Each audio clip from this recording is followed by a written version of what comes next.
But JB raised The Punch very important issues about taxes that we're paying.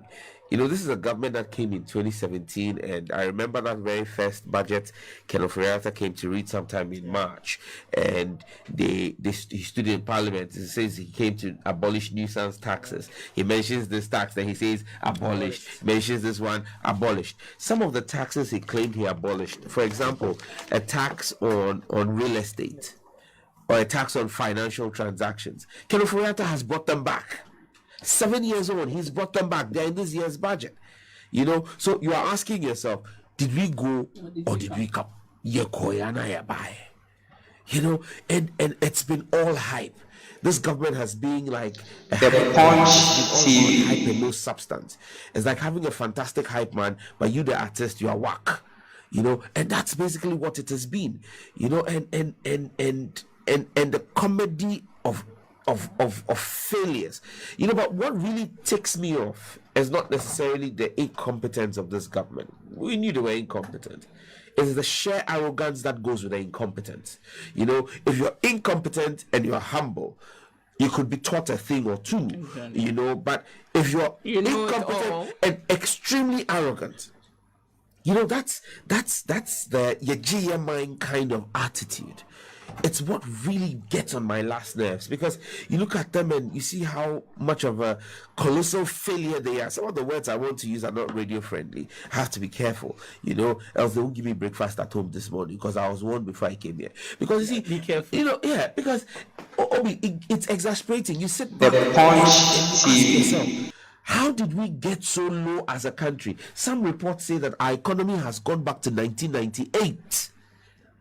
Before we went hippie. I mean, you ask yourself, after where John Mahama and Professor Mills brought this country to, after what was handed over to this group of kleptocrats, and where they've brought us to, and the effrontery that they have to look us in the face, the effrontery, it is the height of disrespect that the one man whose job for 7 years it was to run this economy, manage the economy as head of the economic management team, comes to tell us that he's coming back, make me president again. Like what do you take us for?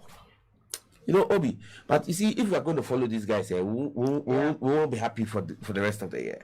Because look, Bawumia should be the very last person to even think or dream the Punch. You get it?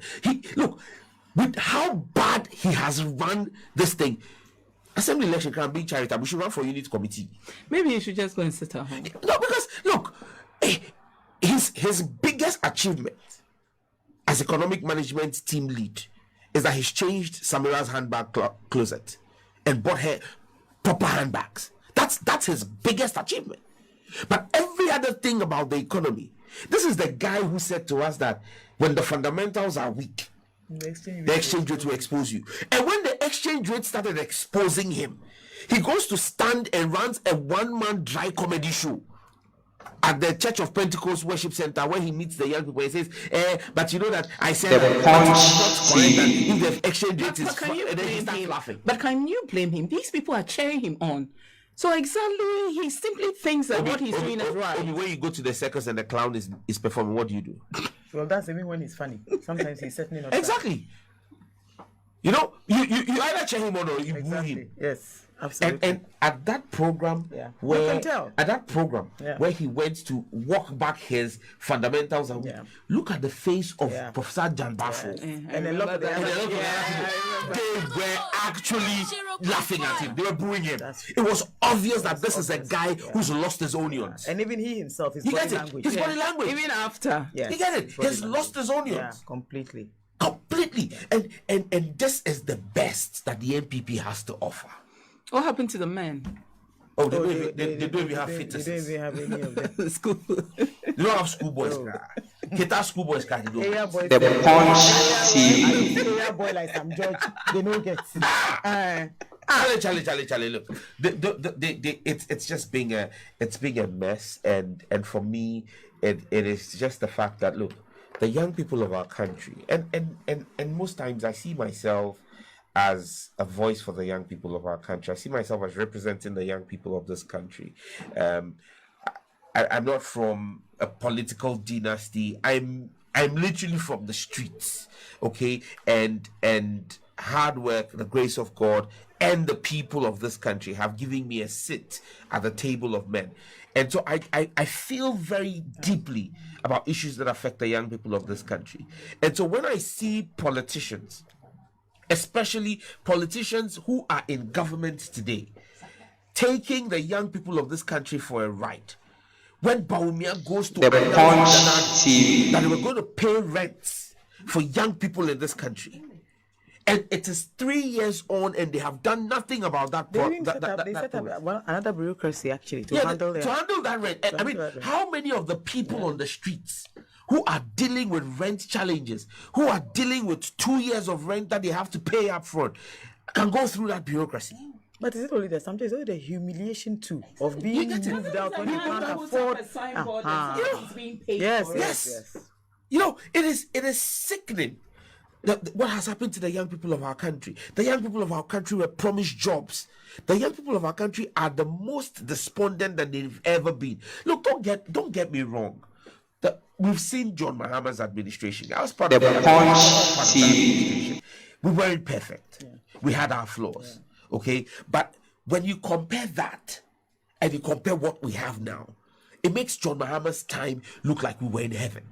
Because at the end of the day, as a young person, when he said that, it was under John Mahama the phrase "pak pak pak cable," because you knew that once you stepped out and you moved and you did something, you would get something to go home. There was a pak pak pak movement. The cake was big enough. It was big enough to be shared. This one, they've taken the cake and put it in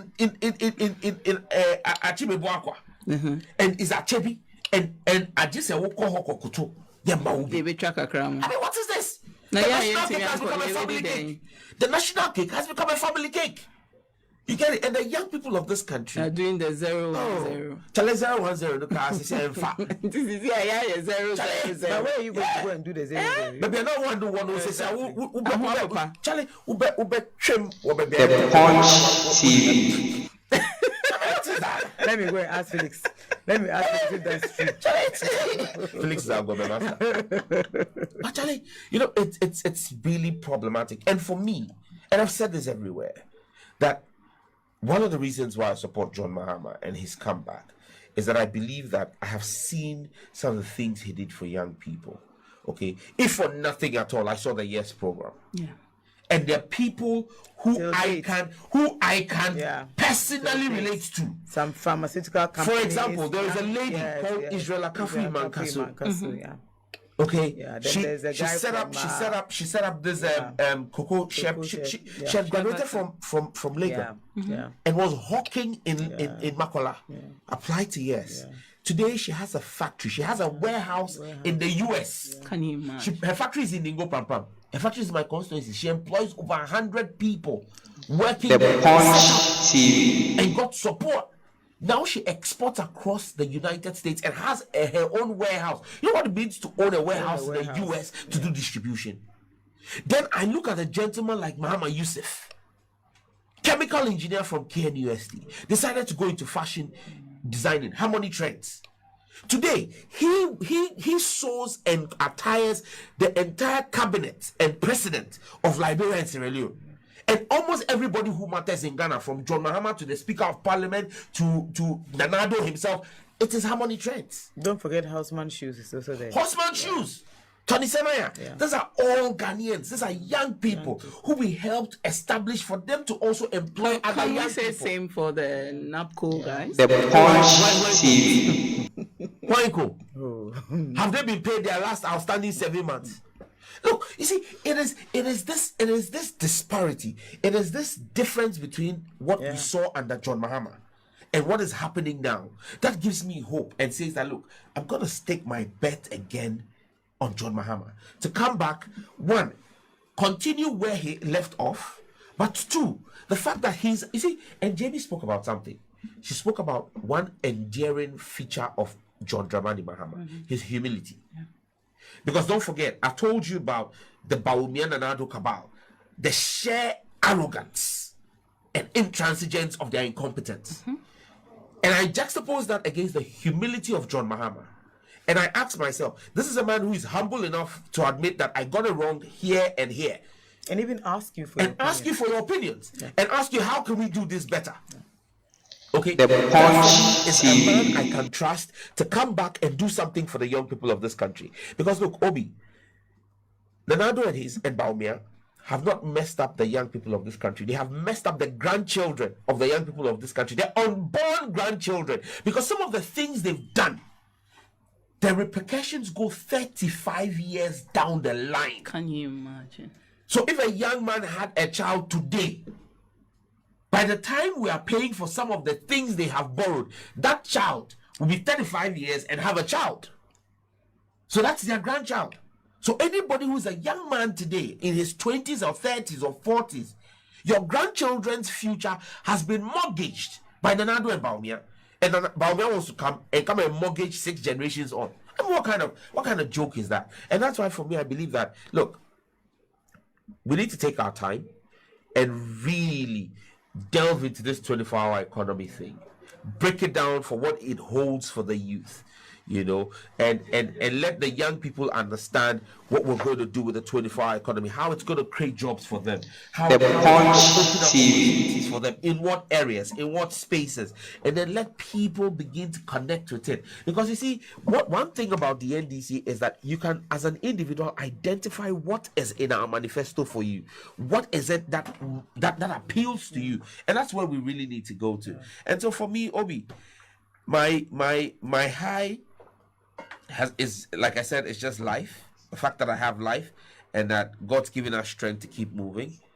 And as for the low is just the government that we have. I mean, they're the cause of everything. They are absolutely clueless at what we're doing. Nanado has checked out of this country. We have a president in name, but not in form.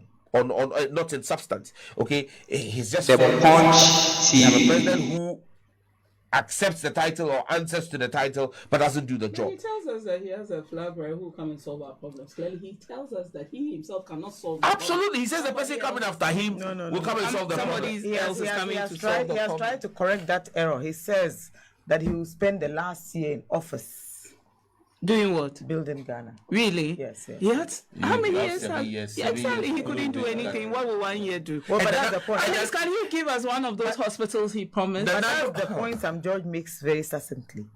Is the disrespect. It's also the arrogance. And he says it without it. Remember his party with the speaker recently? Yeah.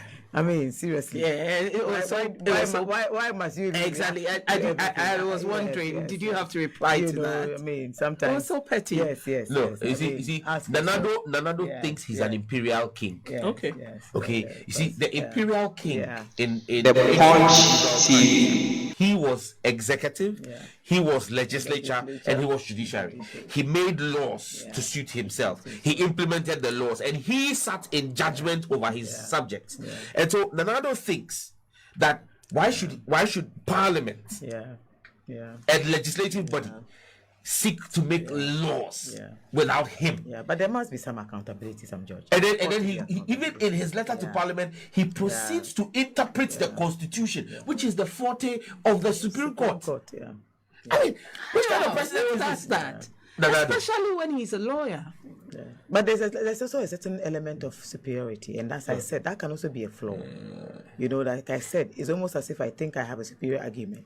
So anything everybody says is just that hogwash. And that is part. Oh, you see, that's another problem with the nature of the leadership we have now. Yes. You understand? Try it, and you'll be sorry. So you see, everybody is actually Everybody's afraid. Everybody's afraid. Yes. Journalists who had Oh. the free range to be able to speak their mind and agenda. I remember all of them. And run their mouths. Today, when you go to their studio, they say, Sam George. Yeah, don't say this, so be careful. No, Slow they, down. they actually say, Yes, Sam yes, George, yes. I can't say this. Can you say it? Look at When really. you try to say it, they even tell you to Yes. measure it And because they there's say, one Charlie, certain because thing- they're afraid. They're afraid. And you ask yourself, where have we gotten to as a country? Look, Nanado is so brazen that he has not just cowered the Ghanaian journalists. He's not just clamped down on media houses. He's not just clamped down on press freedom. He's actually taken it to the diplomatic corps. In February 2021, He summoned, just after the re-election, he summoned the entire diplomatic corps to Pediasi and singled out the German ambassador. Yes, for his comments. Yeah. Because the German ambassador had spoken about corruption and gave him a dress down. Yeah. Serious. I mean, that is the arrogance. The man has been mute since. The man has gone mute. Well, in fact, I'm telling you, to call, but did you not see John Benjamin in Ghana? And right. John Benjamin was sitting at Occupy Ghana programs, happily and speaking. Yeah, happily. Whoever called him out. Happily. Even recently, when I made similar comments, he actually had the effrontery to threaten to sue me. Can you imagine? Yes. Really? Yes. Oh yeah. You should go and sue Al Jazeera first. I told him I was waiting for him. I mean, when they were I told you this is why you picked the wrong button. every time they are threatening. We know them. Yes. They don't know the law. They know the lawyers. Yes. But that's why they always lose international cases, because arbitrary there you don't know the lawyers. When you go there, you are exposed.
Yama owi akwa baba Mansa Media College.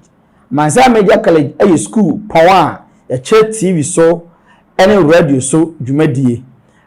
Ya so ye e Kumase atonsu. Bebia uwo bia opese ba Mansa Media College a. Na be hu dwumadie yedi ne hono a. Yentie dwumadie yedi no Mansa Media College. Se usua bribi wo media mu.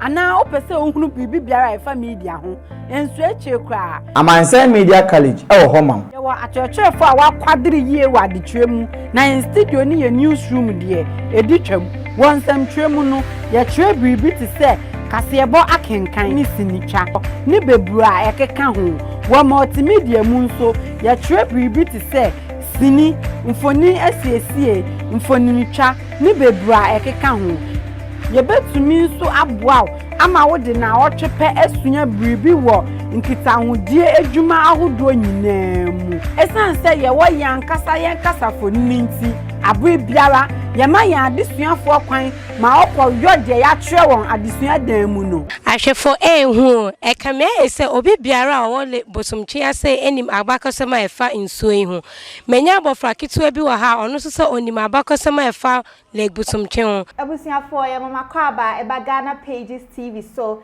emra son se ye the trending issues ne ekoso ewo abefo tentan fidie ni so ebesomo mi din na eje wa akode Mansa Media College e ma o de owe hia bia wo nkutahudie mu